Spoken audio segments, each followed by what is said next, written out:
The self-help industry is on the rise. In 2016, it was valued at $9.9 billion, and it has been growing steadily. It's expected by 2022 that it will be valued at $13.2 billion. And one of the fastest growing groups in the self-help industry is millennials.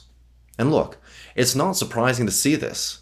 We're living through a time where people are working longer and longer and are still struggling to afford the basic necessities of a decent life. This is a problem because the vast majority of the self-help industry won't improve people's lives. Because even though it's responding to a very real problem, it's one that it cannot address or cure. Look, we all need help, and self-improvement is crucial. But capitalism forces us to make these transformations for the sake of being more competitive.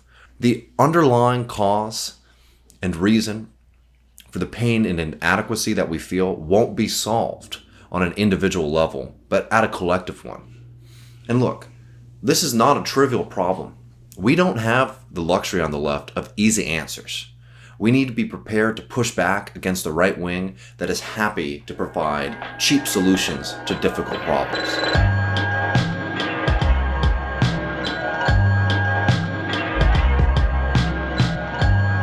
There are a few different types of the self-help industry that I think are worth critiquing. The first, and by far the most dangerous, is the right-wing variant. I think the most famous example of this is somebody like Jordan Peterson. What does he do? He synthesizes a few different ideas, essentially kind of, vapid behavioral changes like clean your room, don't challenge authority, etc. He mixes that with a reactionary critique of the left and a general rage at the social advancement of others.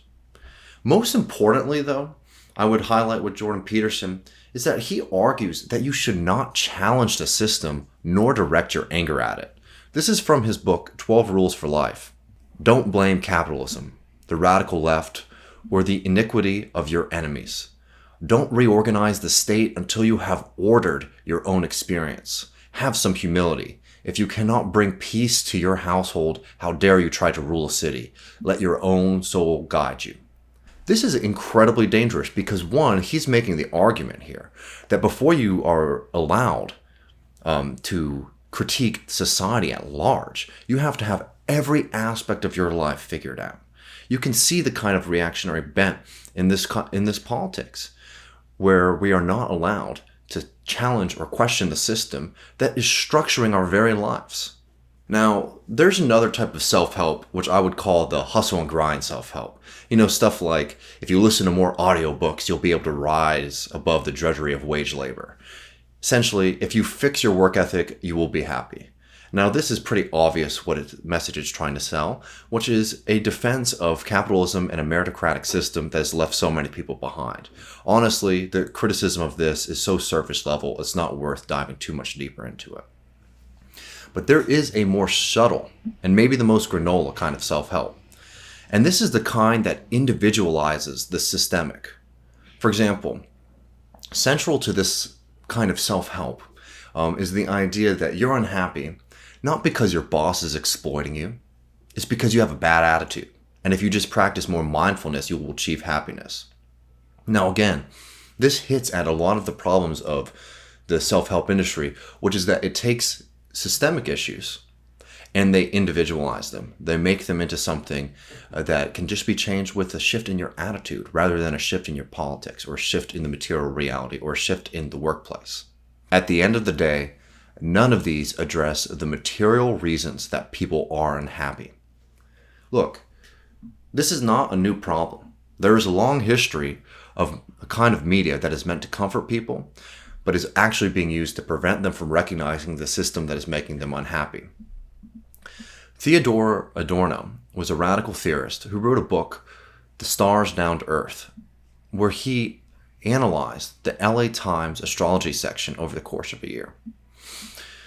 And what did he find within this? That the astrology section actually reified the capitalist ideology. Essentially, the message of the astrology section was to tell people, do your chores, and then maybe if you're feeling a little bit stressed out, you can relax in the evening at the end of the workday. People who are reading this, you can imagine, were trying to find some comfort. and maybe to get some answers to their life. But what were they met with? They were met with generic advice that only reified the capitalist system instead of realizing that the system was the problem. This is a selection from the book. Instead of the complicated, strenuous, and difficult intellectual processes, which might overcome the feeling of drabness by understanding what really makes the world so drab, a desperate shortcut is sought, which offers both spurious understanding and flight into a supposedly higher realm. More than in any other respect, astrology resembles in this dimension other mass media, such as the movies. Its message appears as something metaphysically meaningful, something where the spontaneity of life is being restored, while actually reflecting the very same reified conditions, which seem to be dispensed with through an appeal to the absolute. This is an incredible point that Adorno is making here, which is that even in something that is supposedly offering something else, a kind of different view at the world, it is just reinforming the same concepts that you were taught in school and the same concepts that this capital society tries to make you think, which essentially is that if you are unhappy, it's because of your own failure at work. Now, look, I can't speak for Adorno, but the point of highlighting this isn't to attack what people use to find a little bit of comfort and relaxation. Life would be drab and ugly if we had to hold everything up that we do to some absurd, revolutionary, and intellectual standard. I'm not playing that game at all. But what I am trying to point out is that there are plenty of people in this society who are feeling disaffected, and there are a large array of people and groups trying to take advantage of that fact, most notably the right wing, but also a whole host of snake oil salesmen. Without providing something that will change the underlying reason people are feeling this way, we're just giving people cold comfort. And we as the left need to move past that. And what are the fundamental reasons for this? Where does this individualism and isolation come from? Think about it like this. In capitalism, we exist in markets. We're purchasing our goods and services, both those that are enjoyable and also those that are crucial to our well-being and basic survival. And we are also competing for employment under bosses in labor markets. And in markets, we buy and we sell as individuals. The last 40 years has meant more and more of our life is spent working under strenuous working conditions with greater and greater market dependence. Everything around us is reinforcing this idea that what you need is to have slightly better qualities than everyone else, skills, looks, talents, and work ethic, just to outcompete each other. Other individuals become means to ends, rather than ends in and of themselves. When you don't have any sense of community or solidarity in the primary areas of your life, it's entirely reasonable, predictable even, that you'll end up looking for both online communities and self-help gurus to improve your status. It is precisely the lack of free time, workplace protections, and a vast web of social clubs, associations, and most importantly, trade unions that lead people stuck inside too many markets to seek out quick fixes. I highly suggest people check out the work of Mark Fisher, who wrote in Capitalist Realism, "Neoliberalism has sought to eliminate the very category of value in the ethical sense. Over the past 30 years, capitalist realism has successfully installed a business ontology in which it is simply obvious that everything in society, including healthcare and education, should be run as a business. There is a social need for community guidance and self-improvement.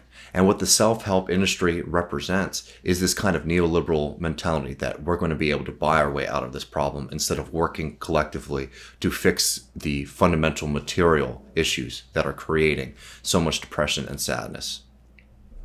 And at worst, this kind of self-help industry is an incredible tool for the right wing to promote their self-help, their dangerous delusions as self-help.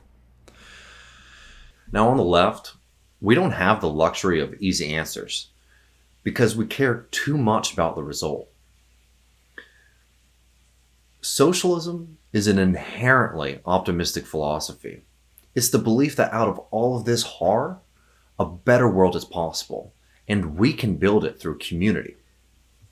So, on the left, we need to be able to provide open community and resources to help one another through the difficulties that we are all facing, with the knowledge that the only way that we will fix the fundamental reason we are seeing such mass dread and depression is by coming together to change our conditions for the better.